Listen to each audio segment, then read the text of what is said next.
Hello, I'm Dr. Rabbit, the world's only purple dragon. We're gonna go on into High Caves, because that's the next world we have to complete. Okay, that's gonna get annoying real fast. And so let me start by saying something. These stag beetles, these giant fucking metal bugs with the giant pincers, when I was a kid, they scared the shit out of me. Like, I was completely terrified of those things. And well, here we have another case of enemies battling enemies. Let's not forget to pick up that gem down there, which I think is just kind of cool. I don't think these wind tornado guys show up anywhere else, which is weird because the boss is basically a big one of those guys. Well, actually, he's sort of a combination of those wind tornado dudes and the guys that shoot lightning. But we're just kind of gonna breeze through this world really quickly. If you know what you're doing, it goes quickly. Please do something about these green druids. They insist on moving everything in sight. They have an obsession with moving things. And you, sir, congratulations! You are the lucky 100th caller. The 100th dragon. Now, if you'll see there, you can actually see a fairy, and that fairy is going to come into play later. Because she's going to give us, basically, the super flame power-up that we need to, you know, enhance our flame abilities. Yeah, and there's the limitations of Sparks' gem picking up abilities apparent in this game. Because if I had landed on a platform like that, with gems spaced out like that in any other Spyro game, in Spyro 2 or 3, Sparks would have been all over those bitches. Ajax! I hate those bugs. When I become big and strong, like you, I'll squash them all. Until then, remember that Supercharge makes you invincible. Yeah, you're totally invincible when you use the Supercharge. Unless you, plummet to your death or something like that. So the interesting thing about this little area is that you can't die. The bottomless pit here is not bottomless in the sense that it'll kill you. There's actually going to be a group of fairies that'll rescue you and take you to the top of the Supercharge ramp. Which is kind of nice, because we're actually going to have to come back here a lot and use the Supercharge ramp for a lot of different things. So first thing we're going to do is we're going to go over here, and we're going to make the glide to this little area where we have a thief to deal with. And this is, in my opinion, the most annoying thief in the entire game. Not that that's really saying anything, because there aren't that many thieves in the game. But I like to do that, basically, until we get him. But that can also happen, and that's what makes him so annoying. But whatever, we got him, no big deal. And now we can just drop to our death. And the nice little yellow fairies with the old lady hair will take us back up to the top of the Supercharge. Now we can go into these caves here. Whoops. That was, talk about overshooting it. Boy, howdy. And you'll see, like, a whole bunch of, you know, look at that. 25 gems, 10 gems everywhere. That's like almost 100 gems. Cedric Diggory. Try combining Supercharge with jumping and gliding, and really explore the high caves. Yeah, no shit, we already did that. Alright, now we can come down here, and it looks like there's a couple of gems that I stupidly missed, but that's okay. Because now we can basically do the same thing again. Get back up to the Supercharge, and this time we're going to go into the other cave, basically. And this one's definitely more like you just jump to get into it type thing. And there's some gems up here. Not really a whole lot of gems, but whatever. And now we've got to fall again. I guess this level is kind of tedious, but I do think that it's cool. And I think that the caves are pretty nice. I'd rather go through caves like this. Whoops. Oh yeah, you don't even need to supercharge to get here. I don't know what the hell I was doing. I guess I kind of... Oh, no! Man, what the fuck? Damn it! You're wasting my time! Well, actually, no, you're padding out my LP, which is actually kind of nice.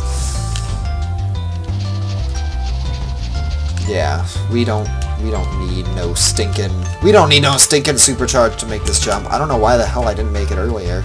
It's probably because I didn't jump forward. Spyro, you want to maybe charge into those chests, buddy? Alright. Look at this. We're just picking up these like gangbusters. And now we have another little thief chase. I don't know if it's just me, but the thieves seem a lot slower in the emulator version than the... Or, like, playing this on an emulator, the thieves seem slower. Maybe it's like, I don't know, differences in the ISO files, or... Well, I guess bin and Q files, specifically, but... I never really did that well with chasing thieves like that, and unfortunately you can't make that no matter how hard you try. There's actually a really interesting, I don't want to say it's a glitch, but in Spyro 2 there's a little technique that you can take advantage of that significantly increases your jump height. So there's a lot of... Why the hell did I just do that? But yeah, there's a lot of jumps that you're not supposed to be able to make that you can make in Spyro 2, which is probably why... Dude, you just did it 2 times in a row, man. 2 times in a row. Yeah, anyway, Spyro 2 is probably my favorite Spyro game. I don't know if I like 2 or 3 better. Hell, I even like 1 a lot. Like, I really like Spyro 1. And now that sucks, because we need to come back and get more supercharge to deal with those, annoying little stag beetles. Basically, what we want to do is we want to supercharge down through the caves, because you get the super flame power up at the top, and it's harder to take out the stag beetles at the bottom with the super flame power up. So, anyway, so we got all of those guys, and now we can just kind of come through here and collect all the treasure that we missed when we were supercharging around. Which it shouldn't be that much. There's that. Don't forget that right there. I think I missed one of these gems, or just forgot about one of these in the caves in my practice run, because I remember looking around here a while for that one particular gem. Now this right here is annoying, because you got to take out the druids, because they'll block your way to the, basically where you have to go. But you also have to worry about getting hit by those stag beetles. But now we have the fairy, and she'll kiss us. And Spyro gets so hot that on the emulator he glitches out, and instead of being red like he's supposed to be, he actually looks more like white. But he can flame these guys now, which is kind of cool. And that's really all we needed the fairy for. Basically getting those 2 jerks taken care of. And we don't want to turn around and go that way, because there's some gems over here, actually, surprisingly. It's pretty easy to miss this. If you super flame chests like that, you don't have to jump to get them, which is nice. And this should be it. So there it is! High Caves completed. Very nice, very nice. So now we're just going to go on to Wizard's Peak. And Wizard's Peak was a level that for a very long time... Actually, no, I lied. We're going to do the Speedway first. Crystal Flight. Yay! This is actually... When I said that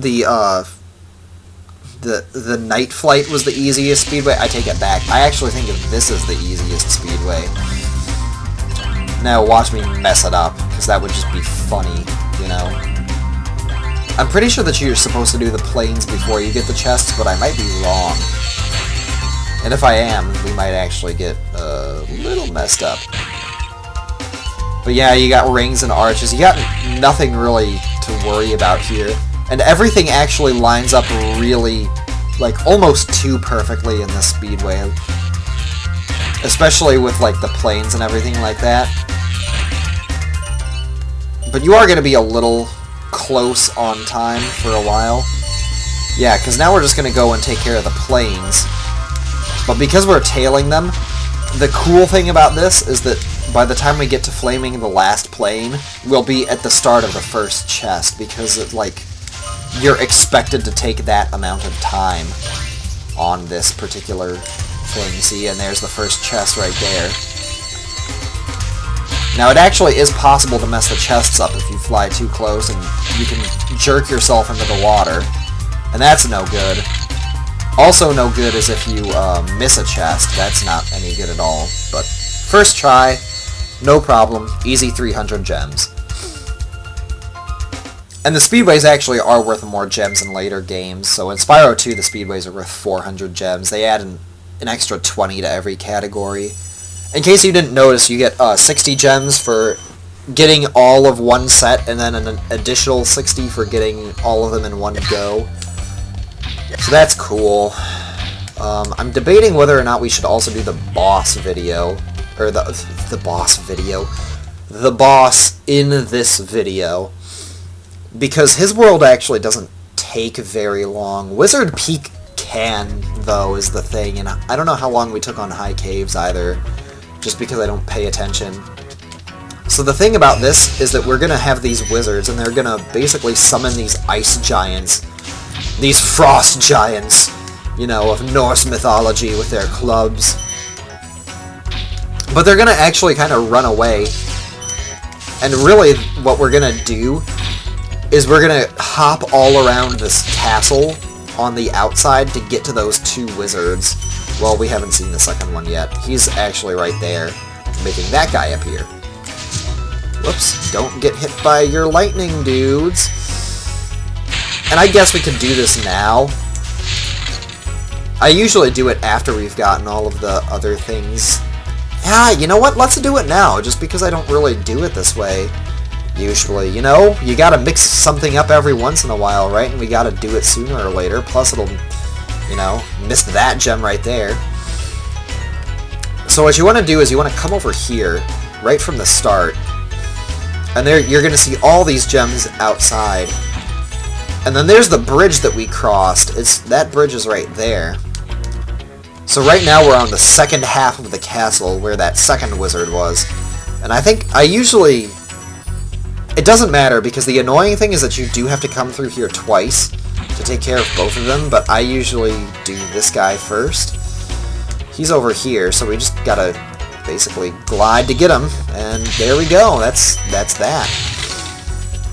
But now we gotta backtrack all the way through, and I actually probably should have done this the other way around, because that would have saved us a little bit of backtracking when it came to getting back to the way that we're supposed to be going forward. But whatever, who actually cares, you know what I mean? Because nobody watches my videos. Anyway, here's another whirlwind ride. We've all done this before already. So I guess that's kind of one thing that I don't really like about this level so much, is that it is just kind of tedious to go through this little part. But on the other hand, it really doesn't take that long, so that's kind of nice on one hand, you know. So we just drop down here. We've got some more chests with some more gems. I don't think that there's any more there. And now we can glide over here and take care of that first wizard. So there we go. Those are the big wizards done, basically. And now we can proceed with the level. So that's nice. That's another one of the little annoying things that it's just nice to have out of the way. Jarvis. Isn't that the name of Tony Stark's computer? Welcome to Wizard Peaks. This is my favorite supercharged spot. Use it to bash those wizards. Yeah, and this is actually the first level where you can learn that supercharges stack. Oh, also, I almost completely forgot. But anybody who is like grew up in the early 2000s may recognize the music playing here right now is the same music from The Amanda Show. Which is something like all throughout The Amanda Show, I was like, oh, look at that, it's that music from Spyro. They just took it, but I didn't realize that it was, you know, the same guy, Keith Copeland, who's the drummer for The Police, by the way. Or is his name Keith Copeland? I'm pretty sure it is. But he composed all the music, and he also composed all of the music for The Amanda Show by itself. The only thing is that he took this particular track and just recycled it for that show. And right here, this is one of my favorite things in the game. You have this nice little island, and you can hear a thief taunting us. He's actually back here. He won't run or do anything. He's just gonna stand and point at you and laugh, and just kind of feels good to flame his ass. Our string of eggs is getting pretty long right there, actually, because we only actually have one egg left to collect, which is very nice. So here's what I like to do. Glide from here. My button clicked really loudly, and if you do things right, you can kill the wizard right there, which is kind of cool. You can also see those frost giant-y dudes kill all those, well, not kill them, but they'll attack the sorcerers. The guys, the metal guys, which is just kind of funny more than anything. So we have another dragon here, Hexus. Yes, the name that I always remember. Thank you for releasing me. Doesn't really say anything, but cool name nonetheless. Hexus. Any name with an X. Those names with X's really stand out, because the other one that really stands out is Ajax. Not just because he's a, you know, hero of Greek mythology. Don't forget to grab those gems right there. That's very missable. And now, if you just supercharge from there, I don't think you're actually going to have enough speed to do what we have to do. So I do believe that you have to stack supercharges, but we're going to stack them from here, just to get the fodder. But yeah, we're going to come down here, and then we're going to jump! And this is going to be where most of the rest of our gems are. As you can see, there are some gems back here. Just got to be a little careful with your navigating. I guess it was kind of pointless because there was livestock up here. And then there's a little cherry tap that we have to go through. I definitely prefer the look of the jars from the later Spyro games.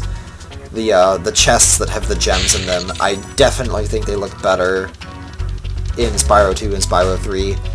Just my personal opinion. I know some people really like the old chest design, actually. And this is the last thief in the game, right here.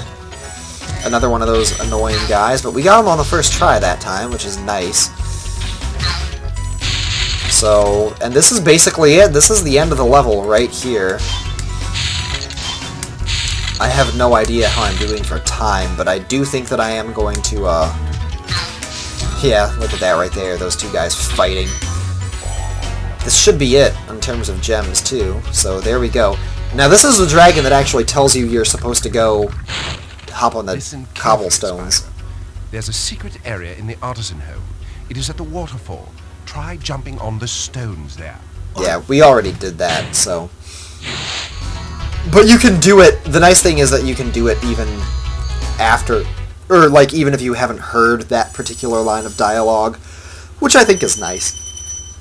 And yeah, so I am going to go on and fight the boss in this video, because I don't think it's been too terribly long. And like I said, this is not a long level, it's very linear. The boss battle itself is pretty interesting. The crazy thing is that I could not tell you, like, I can't tell you how this boss works. I can't tell you how his attacks work, because I honestly don't know. I just, like, basically charge in there, and just, I usually take a lot of damage fighting him, but I also hit him enough that I kill him, so I usually just don't worry about it, but this is a very short level. The gems are basically just, like, all right along your path. There's, like, it's almost impossible to miss things in this level, which is kind of cool. We got a couple thunder dudes, some mages here, which I think is nice. I don't know if people have ever done that before, come up with, like, names for enemies in video games that aren't their own. So, basically, you just flame them. There's no real strategy to it, you just do that. And then you come down here through this little section, which I think is really nice. I actually really like this world as like a boss level. It's my third favorite. I basically think that every boss world gets better in terms of like design, just like looks nicer. With the exception of the 4th and 5th worlds, I prefer the 4th boss world to the 5th. but they're both cool. Thanks for releasing me, Spyro. You have no idea how long I've been trapped in crystal. And, neither do I. Who are you again? I'm out of here. See, look, there's another shot against old men. This game hates old men. Luca Jin would relate. Maybe. I don't know. Maybe she would just eat all of the old men. I'm eating old men. Yeah, I don't think she hates old men so much as she just, never mind. I always like those, like, sections where you, destroy a lot of pots in a row, or jars. Why did I call them pots? Treasure chests, jars. Oh, don't do that, you whore. Come on down here. So I can flame you. Wait, am I seriously not going to take a single hit attacking this guy? Because on my practice run, he literally had me down to almost dead. I took 3 hits fighting this guy. Like, see, I can't tell you how to fight this guy. I just, like, it just happens. Like, you just make it happen. I know that he has clouds that he makes that attack you with thunderbolts. But you have to be, like, a certain distance away from him or something. Like, see, how did I do that? I honestly have no idea. It seems like randomly he's just considerably more aggressive sometimes. So, that's it. That's the boss world done. That's the Magic Crafters done. That's more than halfway through the game. We are more than halfway through the game, and this is only part 5? Yeah, this is only part 5. So, if we could flame the livestock... Where did it go? Hello? Sir? Well, next time on Let's Play Spyro the Dragon, we're going to go on to the Beastmaker's world. Everyone have a great day.